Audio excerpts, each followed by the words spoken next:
Thank you, panelists. And now for something completely different. I was promised a confidence monitor. I have to just keep saying that because I love that term. I've never heard it before. So I'm going to be looking at my slide, reminding myself which one it is, and then turning back to the microphone so I don't fade out. Ah, yes. So, as I alluded to in my opening comments to the conference, there's this trepidation that sometime between then and now there'd be some big thing that would totally change my presentation. It didn't quite happen. I don't think that the knowledge now that the NSA shares at least some of the information that they gather in their surveillance of U.S. citizens with Israel's equivalent of the NSA. You know, that's a political issue, not part of my topic today, which is the loss of trust that came from all the revelations. So it all started on June 6th. That's when we first found out that there was a court allowance of the NSA to gather metadata from Verizon. And it quickly turned out that no, it's not just Verizon, it's everybody. I was quite relieved to find out that it was when they said Verizon, they meant Verizon landlines, which as far as I know only exist in the New York area. And my Verizon phone was actually exempt from this because Verizon was 45% owned by Vodafone. And that was a good thing. It was great. I said, wow, cool. I am actually opted out of the surveillance state until a week and a half ago. Verizon bought all of Vodafone's stock back from them. Why did they do that? Because it couldn't have been a justification just to get more data to hand over to the NSA. Well, of course, you know, Stephen had some things to say about the dangers of metadata, because metadata is actually, especially for a signal intelligence agency, much, much more interesting than content, because there's a lot of, you know, even when terrorists are plotting with each other, a lot of their phone calls is, how's your mom? And that's, you know, just not interesting information, but the very fact that people communicate with each other is. I've used a slide from Palantir, which is, you know, started out as a fairly cool open technology. Look, we can take Analyst Notebook and go one further with a proprietary backend. We're going to do faster linking and automated linking, so you can quickly build networks of people who talk to each other and take it to the nth degree. Evidently, U.S. courts allow the NSA to take it to the third degree, which, you know, if any of you email me, the odds are pretty high that you've just connected to whatever that network is. Because I quite often get emails from rather shady characters, and who knows who they're connected to as well. So it pretty much includes everybody. So don't worry about, you know, or don't say, well, I've got nothing to hide. It doesn't matter. You're connected to somebody who does have something to hide. Palantir, at last investment, was valued at over $2 billion, and it's a company with no marketing. Sales is all done by the engineers. They just have really, really good linking tools. And they quickly learned, so Palantir, you know, as an industry analyst, I look at company growth, and Palantir is one of those that's doubling every single year. It means they're on to something really big. Their first conference in the DC area had 50 attendees. And that was in the next conference, 6 months later, had 150. The annual conference had 600, a year after the first one, had 600 attendees. And it's probably up to 2,000 attendees because it's a whole new area of tech.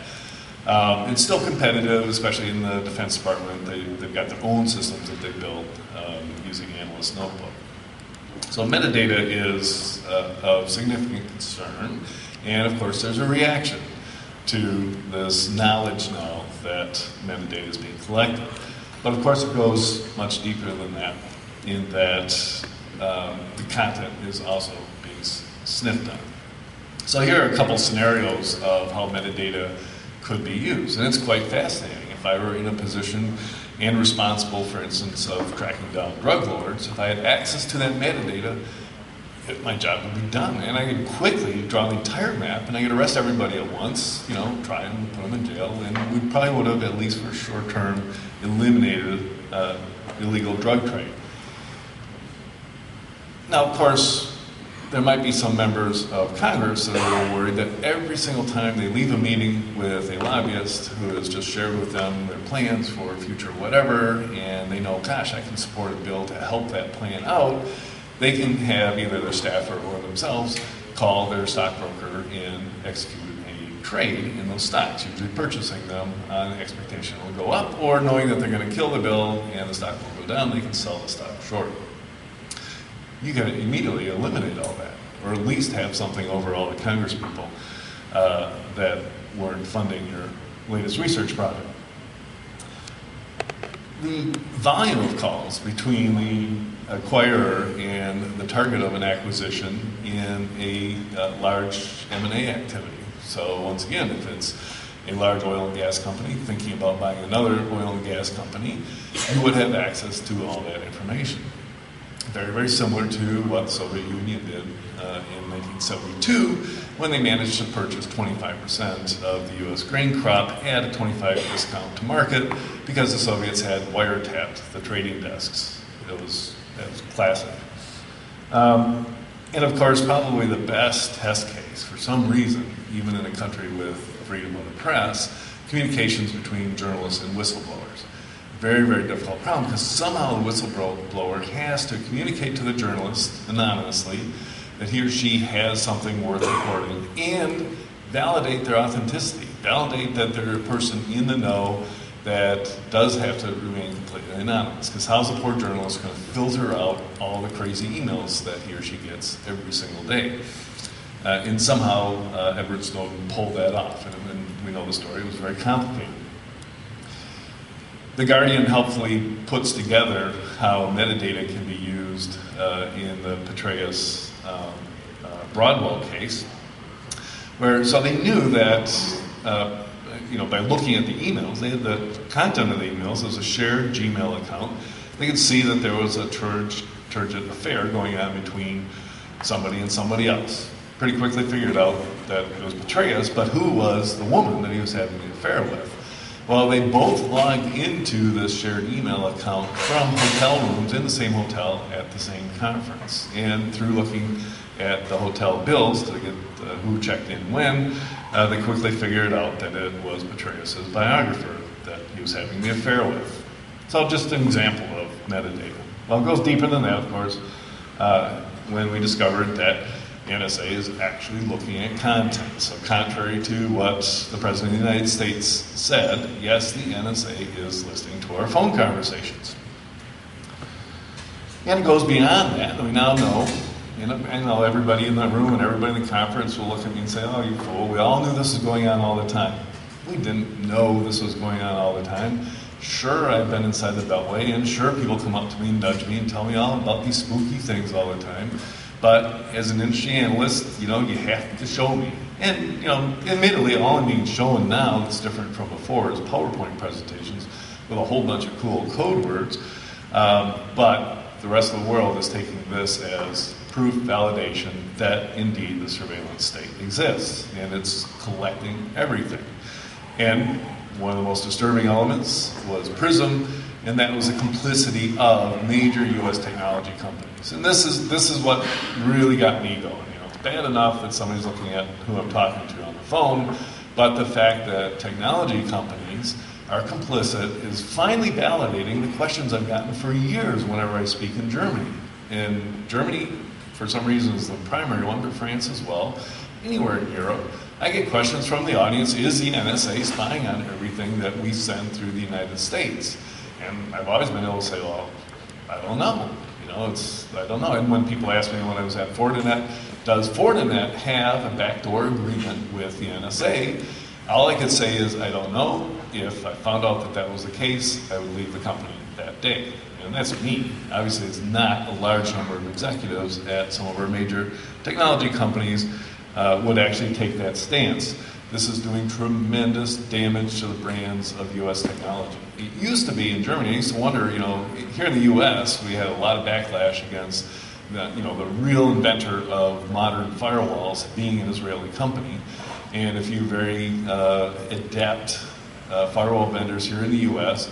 managed to convince the Pentagon not to buy from Check Point. So we had the best firewalls not available to the Pentagon for many, many years because it was an Israeli company.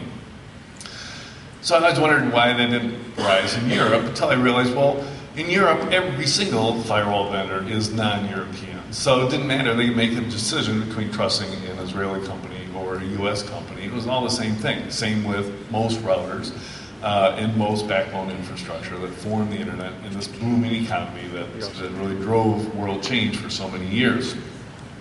But now, all of their fears and suspicions have been completely validated, putting in doubt and reducing the trust in U.S. technology companies, let alone our cloud vendors. And of course, there's beginning to be political fallout. So, really should be no surprise that the NSA spies on leaders of other countries, even if they are, what are classified as liberal democracies. And we're starting, all of a sudden we're seeing rifts between Russia and the United States from all of this, which could have been avoided very, very easily. But definitely rifts between the United States and most South American countries.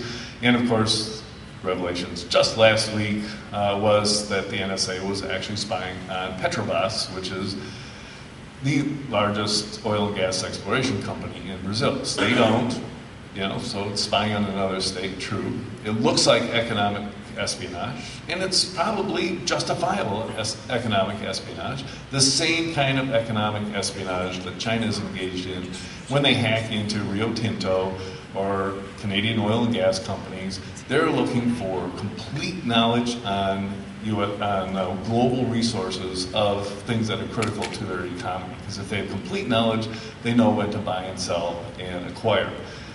So justifiable economic espionage, but it's kind of hard to draw the line between what they do and what the NSA is doing, for pretty much the same reason.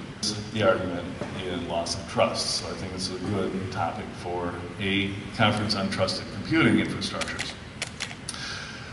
So these are going to be some examples of headlines that demonstrate this crashing of trust and tearing apart. And something my thesis is that we can't rebuild this level of trust that we used to have. It's gone because trust, once lost, is really hard to get back. So now people are distrusting Tor, which was used for a lot of political activists. A lot of kids browsing pornography too, but a lot of political activists. I personally, could have told everybody not to trust Tor from, at least the last 6 or 7 years, because I see so many law enforcement agents putting up exit points. We knew that at least 50% of all Tor exit points were probably owned by somebody's law enforcement. So probably not a good way of secure communications. And now we're seeing the industry response. So fairly fast backlash. This will, in my mind, I'm a little bit of a cynic because a lot of these industries are complicit in the problem in the first place, but they are now suing the government. So now this last week it was Yahoo filed suit, but that added to Google and Microsoft their own suits. And Google has launched a program to do massive across-the-board encryption of their own internal infrastructure. That's a pretty big response. It's also a very heartening response, right? Every industry should be right now doing some massive encryption. More on that in a second. And of course, I think Wired gets credit for the most dramatic headline that NSA revelations cast doubt on the entire tech industry. And these are some pretty dramatic headlines, and just reinforcing this throughout the tech industry, and of course it'll eventually trickle down to the rest of the world, that there is a loss of trust. And Michael Arrington is at TechCrunch's Disrupt conference this week. He had a kind of a moving, when you start hearing about the insiders and their reactions to this, you feel this hurt, shock, why did you do this to me? And Michael Arrington, who's kind of a startup follower, has that same reaction. And at TechCrunch, he wrote on Monday, he was going to ask every single executive, what was their complicity? Do they talk to the NSA? Do they have backdoor agreements with them? And we're, oddly enough, he hasn't posted since Monday, so I don't know what they're telling him. It might be, I've talked to them and I can't tell you what they said. And believe it or not, I don't think I've ever quoted Nietzsche before, but he sums it up. I'm not upset that you lied to me. I'm upset that from now on I can't believe you. You lied to me, I can't believe you. I didn't put it in the slides, but Lady Gaga said it differently. She said, sure, if you break a mirror, you can fix it, but there's still a expletive, deleted crack in it. And that's exactly what we have. So, this is the same slide I've used to discuss the threat space for going on 12 years, so ever since I was at Gartner, right? So it gave me an opportunity to talk about, it used to be just experimentation, you left the server open, people would poke around. And of course, all these threats that drove the industry, because it's, as an analyst, it's my perception that the industry is only driven by threats. The biggest problem facing the trusted computing group is that the threats you're addressing don't exist, right? And the reason that people aren't putting hardware roots of trust in cell phones is there is no threat against those cell phones. There is no Trojan horse that's stealing your banking credential off those cell phones. It doesn't work yet. There will be, and it's great for the security industry to get ahead of things, but it's a truism that in the United States, when a new security startup gets off the ground, first they go around, they ask a bunch of people, what problem do you face today? And then they figure out a solution and sell it to them. In Israel, the security guys who come up with some really cool, great companies, including Checkpoint Software, they go say, wow, there is a possibility of this developing. So I'm going to create a company around that. And that's why we saw web application firewalls go through 5 generations of companies before we finally got Imperva to succeed and go out the door. So experimentation drove the good old days of security when, just judging by age, most of us got into this business of just experimentation. And then there was vandalism, people defacing the New York Times website, because it was fun to do. And a lot of the motivation for the hacktivism and hacking that we saw go on, including the release of MyDoom, was to demonstrate to the world how stupid they were for using Windows. Because there was a bunch of non-Windows people really angry at everybody else for not using various flavors of Unix. It's changed. Hackers are all Windows kids instead of Linux kids, but all of these still exist, right? So you still can't put a server up there that's not protected because somebody's going to poke around and figure it out. It was in 2003 I was presenting this. I struck out cybercrime. I said, there's no Lex Luthor of the internet stealing pennies off of every transaction.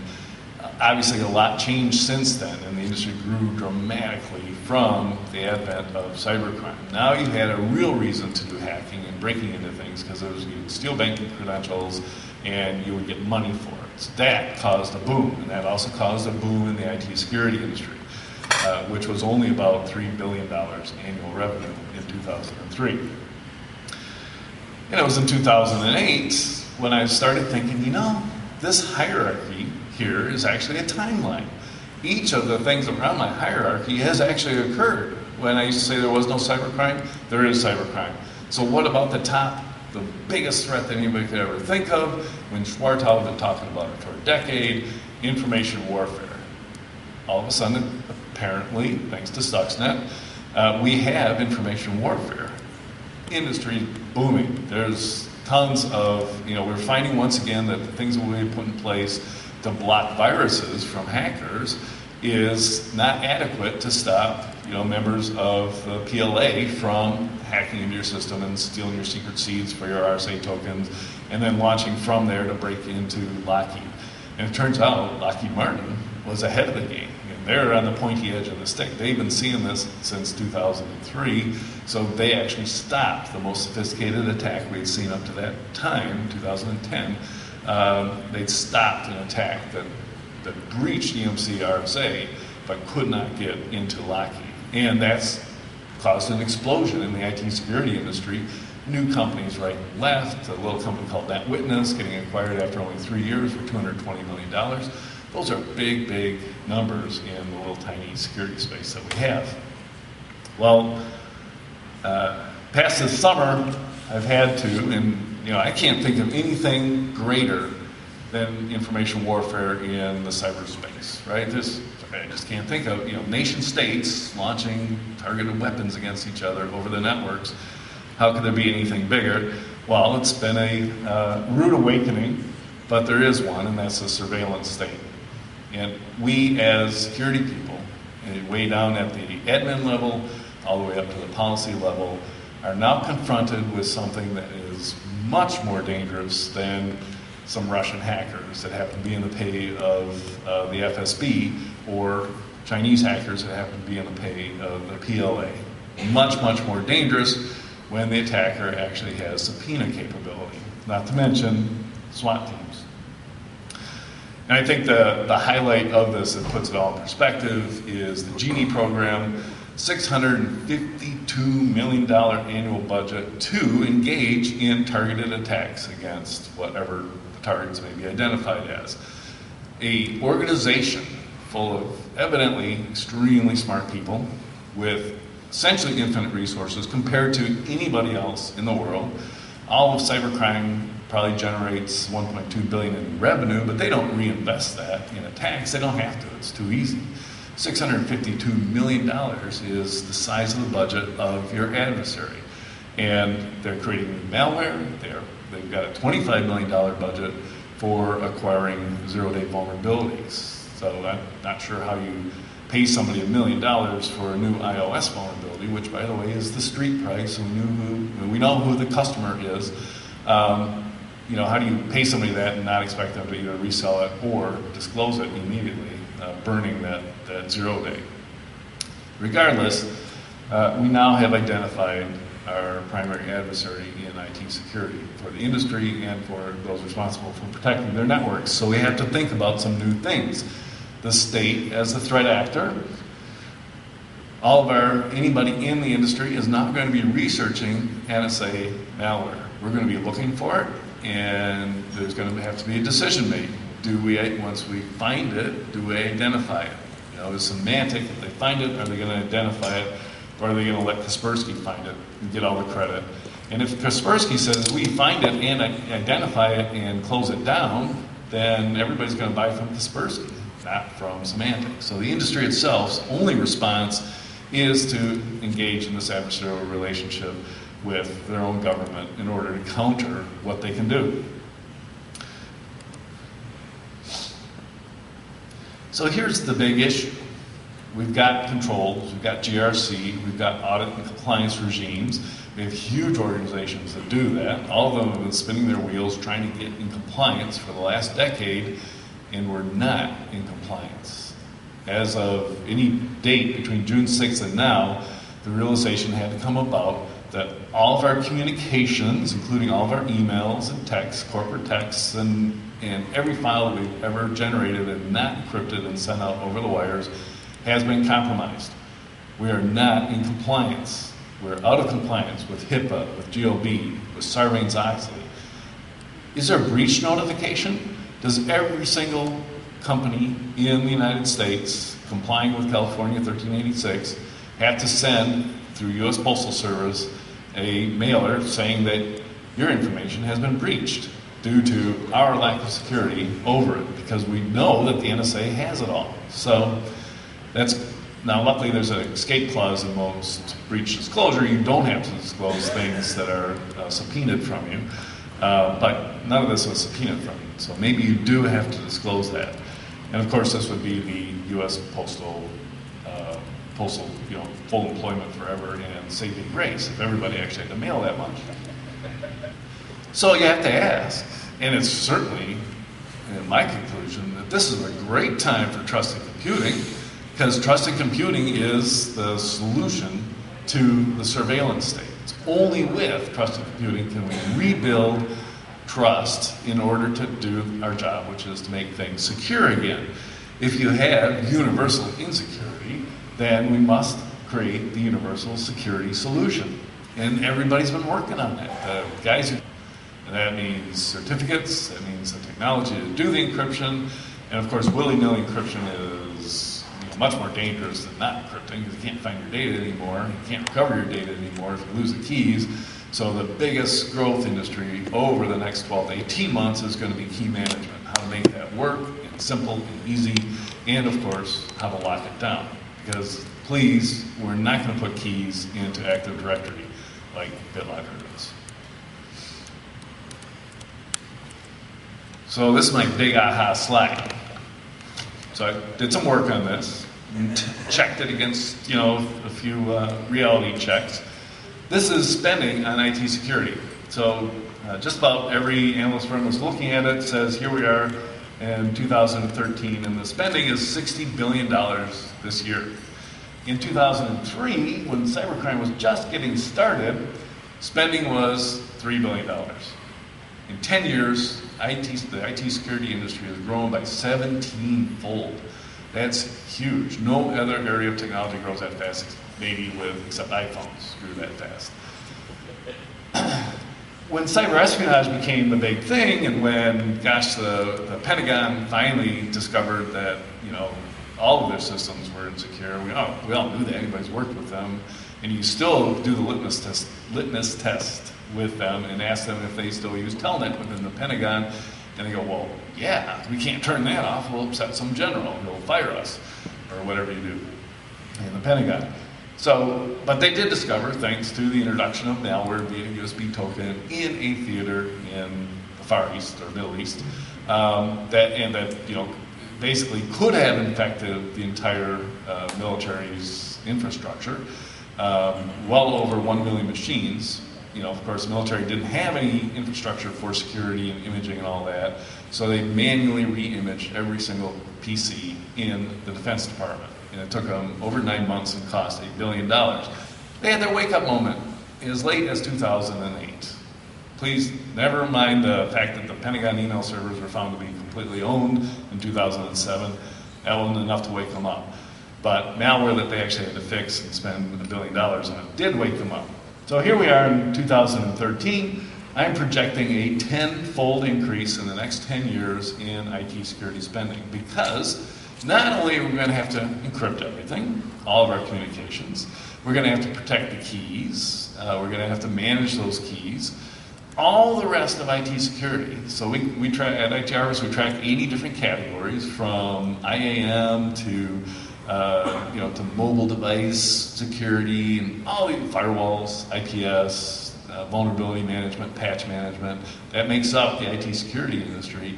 You need all that to prevent the adversary from stealing your keys. Once you encrypt something, the adversary is going to go for the keys. The Chinese know how to do that. They go for Active Directory. They know all the recovery keys for everybody's full disk encryption. For BitLocker is just sitting in clear text in Active Directory.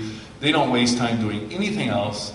They have a dropper on the first guy opens the email that they sent to 5 people, gets installed, they go right for the Active Directory. Break into it, use pass the hash, because sending along a hash of a password is not very secure, and of course the entire Microsoft infrastructure is built on that. Once you compromise one machine, get the hash, log in with administrative rights on the Active Directory server, and you have the entire organization. We're going to have to spend money to make sure that doesn't happen. And it's huge amounts of money. Lockheed's got 80,000 people. They've got a team of about 42 people now whose full-time job, 24/7, is stopping Chinese hackers from getting in the door. Every organization is going to have similar levels of security over the next 10 years, some later than others. But that means in 2023, the IT security industry will be $639 billion. And trusted computing will be a significant component of that. So the boom everybody's been waiting for is upon us. Thank you.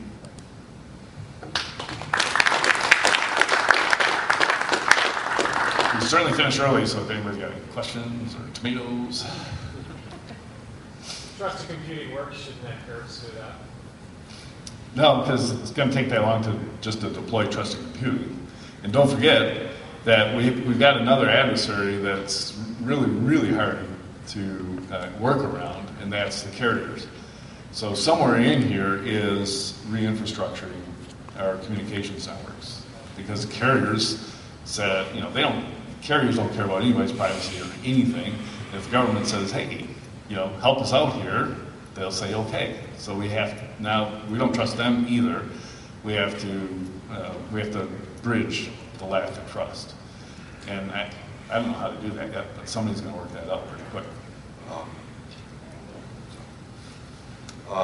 So at every opportunity you presented one, I bring this one up, which is the surveillance state is actually upon us, but it's not the government, right? And so the one little factoid. So I sit on the American Bar Association Digital Evidence and E-Forensics. Okay, and the top forensics people, okay, in the country will tell you to a person that all they have to do is request of Google, request of Yahoo, with nothing more than an email, data on what you did yesterday, okay, and they will respond and give it to you. Okay, no laws required. Okay, they just do it. Okay, so the one of my votes, and I stood up in front of 500 people and said this and got booed down, is that we need a constitutional amendment. Okay, and it is a constitutional amendment, and the constitutional amendment says there is some data that even if it's collected by a camera on a street, okay, is untouchable. So there's a sort of a fundamental right to privacy, and there's some data, and figuring out what that data is an interesting exercise. It's an interesting intellectual exercise.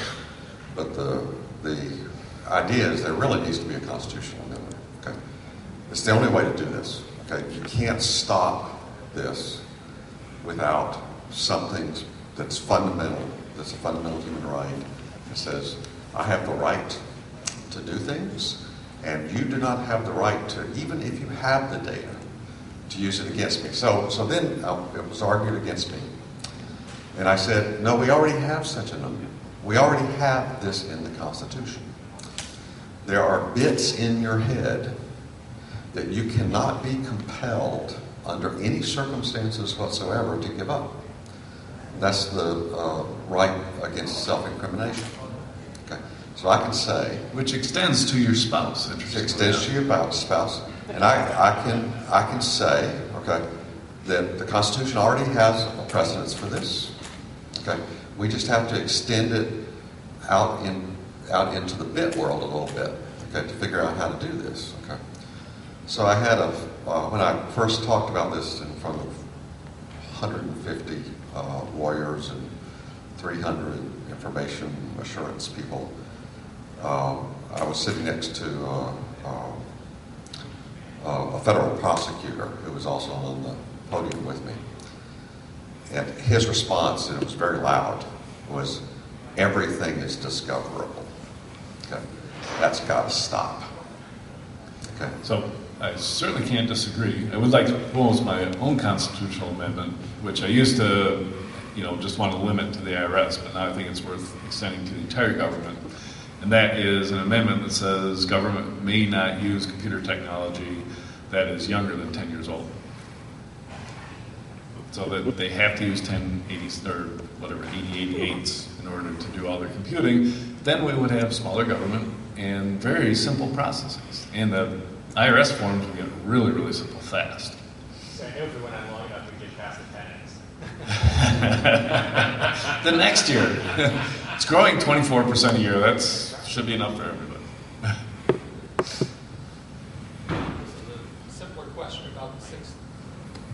Simpler question about the 639. Is that products and services, or is that also salaries of IT professionals working within companies? That is sold by vendors, so it's just products from those vendors and their services. So it's not consulting, and it's not the salaries of IT people. Okay. But everything else is going to grow by 10 to match it. There won't be any mismatch there.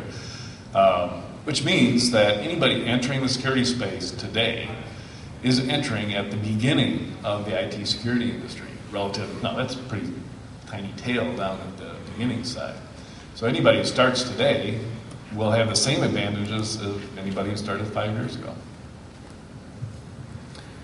So Richard indoctrinated me last night for the better part of a few hours in this subject. We had a grand old time. And I think one piece that that was interesting extension of this is if we make a couple of assumptions. So we make an assumption that because of the actions that have been taken by government, by industry, et cetera, to show the weaknesses and vulnerabilities of all the infrastructure that's out there, so therefore we can no longer claim HIPAA compliance because all the stuff is being read by somebody everywhere all the time.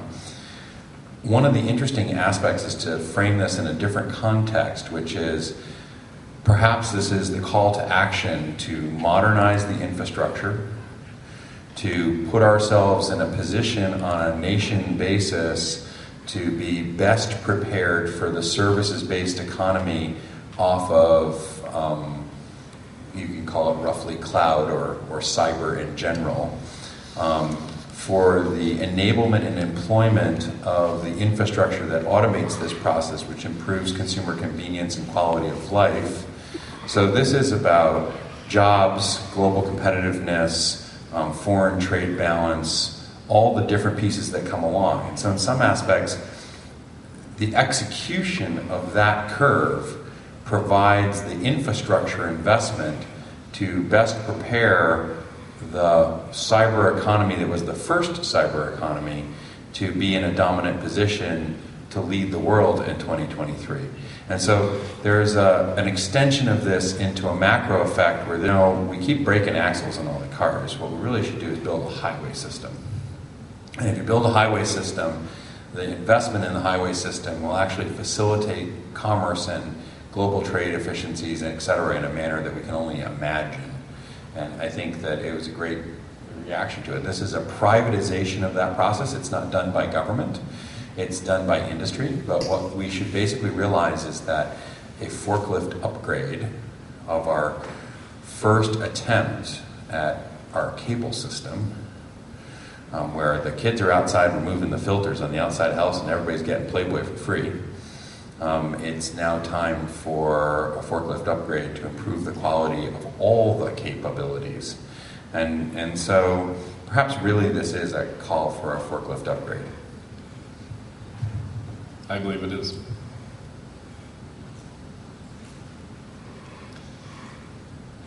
Okay, well, not only are we wrapping up the session, but we look forward to a conference next year with 10 times the delegates. Thank you.